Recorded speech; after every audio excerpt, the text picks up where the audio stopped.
আমি আজকে যে ভিডিওটা আলোচনা করব সেটা হচ্ছে ছাগলের বা গরুর বা যে কোনো প্রাণীর পেট ব্যথা নিয়ে। তাহলে পেট ব্যথাটা কি?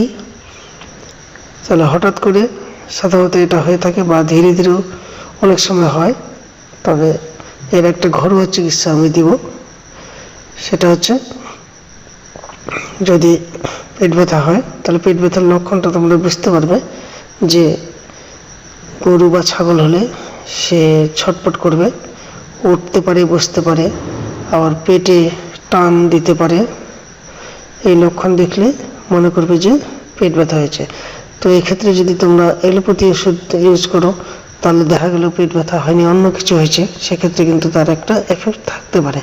তো আমি যে ওষুধটার কথা বলবো, যেটা ঘরোয়া ওষুধ দিব, সেটা হচ্ছে তার কোনো সাইড এফেক্ট নাই, সেটা জাদুর মতো কাজ করবে। সেটা হচ্ছে এই যে কাঁচা জোয়ান, এটা যে তোমরা ব্যবহার করতে পারো। এটাকে বেটে নিয়ে তোমার এর সঙ্গে লবণ দিয়ে দিবে, সামান্য পরিমাণ মতো লবণ দিয়ে এটা যদি খাইয়ে দেওয়া হয় তবে কিছুক্ষণের মধ্যেই পেট ব্যথা চলে যায়।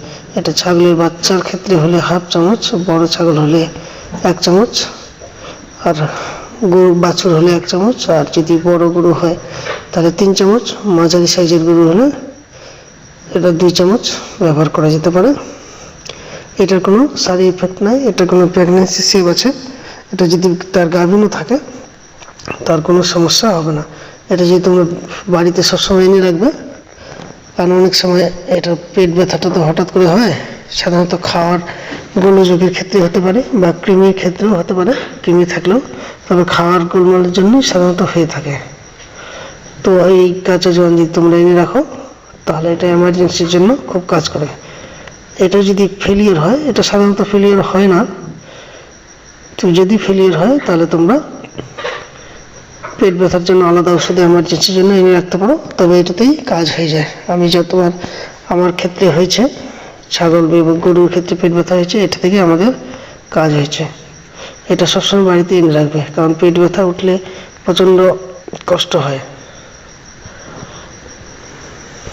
তো এই ভিডিওটা এই পর্যন্ত রাখছি।